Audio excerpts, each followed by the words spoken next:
আসসালামু আলাইকুম। আজকে আমার নবম, দশম এবং শিক্ষার্থীদের অনুরোধে তাদের একটি উৎপাদকের বিশ্লেষণ সমাধান করে দেওয়ার চেষ্টা করতেছি। তাদের উৎপাদকের বিশ্লেষণের অঙ্কটি ছিল এরকম: সেটের অংশ থেকে P equal x belongs to n such that x square plus x minus 72 equal 0.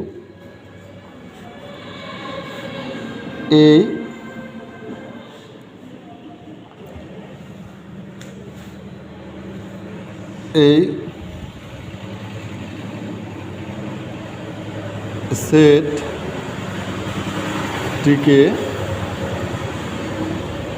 তালিকা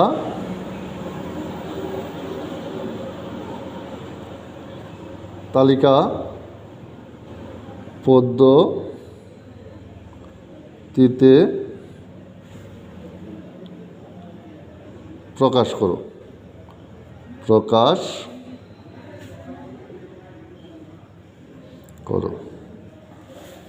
এর সমাধানের জন্য আমরা প্রথমে দেখব x belongs to n। এর মানে হচ্ছে এই x এর মানগুলি n অর্থাৎ স্বাভাবিক সংখ্যার সদস্য, এবং এই মানটা পাওয়া যাবে x square plus x minus 72 equal 0 এই সমীকরণ থেকে। এই সমীকরণটাকে আমরা যদি উৎপাদকে বিশ্লেষণ করি এবং এখান থেকে এক্সের যে মানগুলি পাবো, দুইটা মান পাবো, তারাই হবে পি এর তালিকা পদ্ধতি। এজন্য আমরা এই সমীকরণটিকে আলাদা করে লিখে নিই। সমীকরণটা আছে x square plus x minus 72 equal 0। এখান থেকে আমি দেখতে পেলাম আমার এক্স স্কোয়ারের সহগ এবং ধ্রুবক পদের গুণফল 72।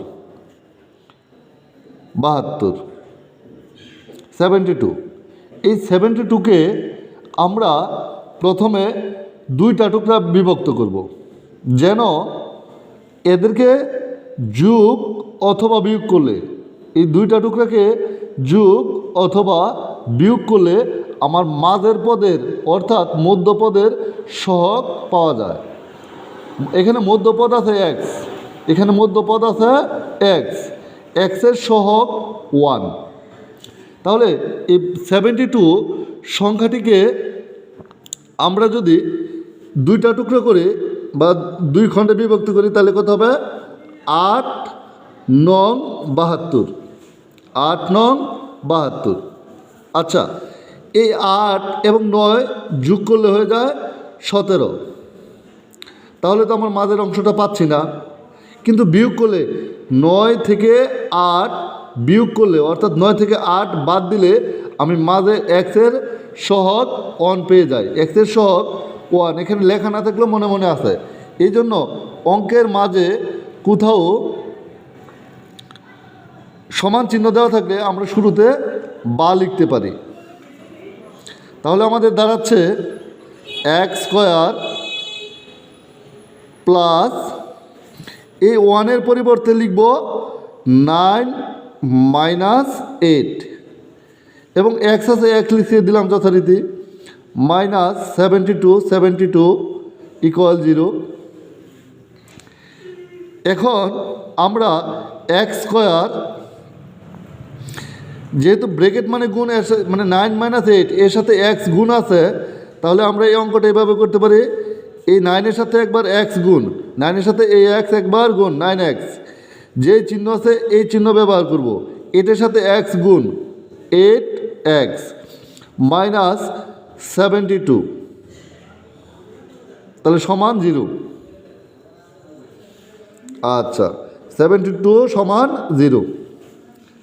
আবার আমাদের দেখা যায় প্রথম অংশের প্রথম জোড়ায় উভয় জায়গায় উভয় পদে এক্স আছে, তাহলে আমরা একটা এক্স কমন নিলে প্রথম অংশে এক্স স্কোয়ার, এখানে এর ভিতরে দুইটা এক্স আছে, তার মানে একটা এক্স কমন নিয়ে নিলাম, আর একটা এক্স রয়ে গেল, এটা লিখলাম চিহ্ন প্লাস। দ্বিতীয় পদ থেকে 9x আছে, একটা এক্স তো কমন নিয়ে নিছি, তাহলে রয়ে গেল 9।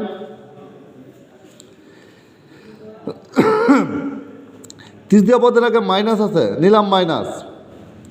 এখন তৃতীয় পদ এবং চতুর্থ পদ, তৃতীয় পদ এবং চতুর্থ পদ দুইটা পদের মধ্যে কি মিল আছে?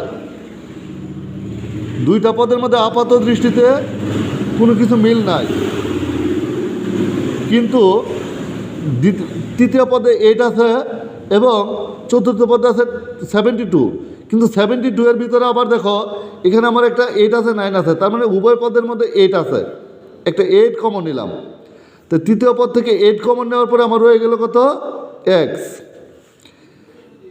কোনো বন্ধনী বা ব্রেকেটের বাইরে যদি মাইনাস চিহ্ন থাকে তাহলে ভিতরের চিহ্নটা পরিবর্তন হয়। এখানে চতুর্থ পদের আগে আমার চিহ্ন আছে মাইনাস, তাহলে এটা পরিবর্তন হয়ে হবে প্লাস। এই যে 72 এর ভিতরে আসছিল 8 এবং 9, 8 এবং 9, যেহেতু আমি একটা 8 নিয়ে গেছি আমার রয়ে গেল 9 সমান 0। দেখো উৎপাদকের ক্ষেত্রে একটা নিয়ম হচ্ছে যে দুই জায়গারই কমন নেওয়ার পরে যে অংশটা থাকবে এই অংশটা একই রকম হতে হবে, না হয়তো আমাদের উৎপাদক হবে না। তাহলে আমার কি দাঁড়াইলো? উভয় আবার এই পদ এবং এই পদ, এই দুইটা পদের মধ্যে এক্স প্লাস 9 মিল আছে, অর্থাৎ দুই জায়গায় আছে। এই দুই জায়গা থেকে আমি একটা নিব, তাহলে আমার অবশিষ্ট থাকে এখান থেকে এক্স প্লাস 9 নিয়ে গেলে এখানে অবশিষ্ট রয়েছে এক্স মাইনাস 8 ইকুয়াল 0। আমরা জানি দুইটা পদের গুণফল যদি শূন্য হয়, দুইটা পদের গুণফল যদি শূন্য হয়, হয় তাদের একটি শূন্য অথবা দুইটাই শূন্য। তাহলে আমরা লিখতে পারি, আমরা কোনটা শূন্য সেটা তো জানি না, এই কারণে আমরা কি লিখব? হয় এক্স প্লাস 9 ইকুয়াল 0 অথবা এক্স মাইনাস 8 ইকুয়াল 0। তাহলে অঙ্কের মাঝে সমান আছে শুরুতে বা যথারীতি এক্স ইকুয়াল, দেখো এক্স প্লাস 9 ইকুয়াল 0। এক্সের সাথে 9 যুগ অবস্থা আছে, এটা অপর সাইডে গেলে চিহ্নটা পরিবর্তন হবে। চিহ্নটা পরিবর্তন হলে 0 মাইনাস 9, বা প্রথমে 0 থাকলে এটার কোনো ভ্যালু নাই, তার মানে -9 বা এই এক্স ঠিক রেখে এই এটাকে আমি অপর দিকে নিলে চিহ্ন পরিবর্তন হবে। এটার আগে মাইনাস চিহ্ন আছে, এটা অপর সাইডে যাওয়ার পরে 0 প্লাস 8, বা এক্স ইকুয়াল 0 টাকা যোগ 8 টাকা মানে কত? 8 টাকা। তাহলে এখান থেকে আমি কি পাইলাম? এক্সের একটা মান -9 অথবা 8। তাহলে আমার এতে নির্ণয় সেটটা কী দাঁড়াবে?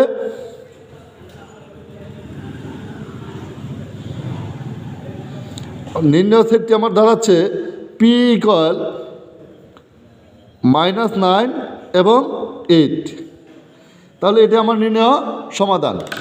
এখন এই সেটটি যদি তোমরা সঠিকভাবে বুঝে থাকো আমাকে কমেন্ট করে জানাও। ধন্যবাদ সবাইকে। আসসালামু আলাইকুম।